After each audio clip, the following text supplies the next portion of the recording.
This is not how self-defense works. You can't record yourself in your ops hood with a gun, then claim self-defense. This is not Texas, nigga. You're not even supposed to have a gun. And New York niggas, y'all had the whole world. You niggas was jumping, clapping your hands between your legs and shit, and had everybody doing it. Street niggas used to be scared to dance before y'all. But you niggas so aggressive. For y'all early in the morning. Damn. And so on camera, why anybody would gangbang in a city with over 25,000 cameras that we know about is beyond me. You want to know what $164 million in cameras looks like? It wouldn't even matter if K-Flock didn't have a $4,000 outfit on. The point of this frame is this skinny leg ass nigga was going to jail anyway. The feds live in New York City. How the f did D-Thing get out on a RICO charge? Anyway, in case you didn't know, every 10 years New York is dangerous. And then the next 10 years it's not. There's always a spike in murders every decade, then the police crack down, and then the murder rate plummets. But starting in 2010, NYPD stopped these spikes altogether. The era the K-Flock's generation grew up, aka the sturdy generation, falls right in the time for the murders to spike again. But my nigga, New York was solving about 80% of all murders when these little niggas was running wild. 80! And niggas still don't be wearing masks. And y'all rap about it. Who the fuck told anybody that song lyrics can't be used in court? Young Thug's trial was a state case. Had he been in federal court in New York, we would have never heard from him again.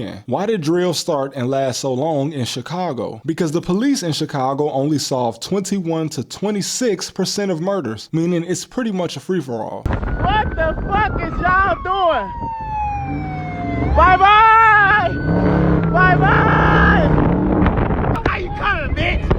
We leave shit every day, goofy! So every rapper that you see in New York that is free and walking around, it's probably because he never shot anybody. Because if he did, he'd definitely be on Rikers Island already. Being the biggest city in the United States by population, but not even being in the top 10 for crime, means this is not the place to gangbang, contrary to what it might look like. Now, I'm not saying that you won't randomly get punched on the subway, but you're still more likely to get murdered in Detroit. And bro, RPT, which is the River Park Towers, this project building, has been hit with 2 RICOs in just 1 decade. And before K-Flock's whole gang got indicted in 2023, New York had already pulled off the largest gang takedown in city history. This was bigger than the mob. No other city in America is doing this, literally. This is some El Salvador you guilty until proven innocent type shit. And by the way, the Southern District of New York Court ends 95% of all cases in a guilty plea. And when it comes to the feds who live in New York, only 0.4% of people take it to trial and get off. 0.4. Admitting to a crime in a song is nothing compared to you being caught on camera. And since most of you niggas never heard of cell phone towers, when you commit a crime, your phone puts you at the scene. Being from Chicago, I have to tell you, the only reason the drill scene was able to take off here is because the Chicago police are not good at solving crimes. The NYPD is. It's the largest police force in the country. Do you know why K-Flock's homie and his ops will testify against him? Because your only 2 options in a gang racketeering charge are death or mandatory life. You think a nigga gonna sit in prison with you for life just to say he kept it real? Man, fuck that. New York is beautiful, especially when you can go outside. And with these type of charges, man, you could have saved the motherfucker from falling on the train tracks and he'll still testify against you. Remember, Flock's homie got shot and he went to go retaliate for his friend, and this friend still testified against him. The streets is there, bro, especially in New York, and it's basically been there since the 90s, before most of these little niggas was even born. So I can forgive them for being ignorant, and I would have loved for New York to have their own rap scene that actually managed to stay relevant. And I'm sure in the next 5 years, we'll see the little guys that's about 12 years old right now blowing up on YouTube. And then 2 years from that, we'll see them being led away in handcuffs if they don't learn from the previous generation's mistakes. I don't like to be the guy to say, hey, your favorite rapper is going to jail forever and you ain't gonna never see him again. But I fuck with Lil Durk, and that nigga is probably never gonna see the light of day again. In fact, had Lil Durk's brother still been alive, he would be serving mandatory life in the feds in Chicago. But the difference with Chicago is it took until these guys were in their 30s to get caught. All of the New York drill rappers are in the feds directly after high school. And the ones that's not, I must stress, they are not the killers. Because if they were, they would be on Rikers Island. Again, you still might get punched in the face on the subway for no reason, but contrary to what the media will have you believe, New York is not somewhere the drill should have ever happened. It didn't do shit but make the police do their job harder and make the FBI concentrate more on whatever boroughs they weren't already looking into. And remember where the RICO charge came from.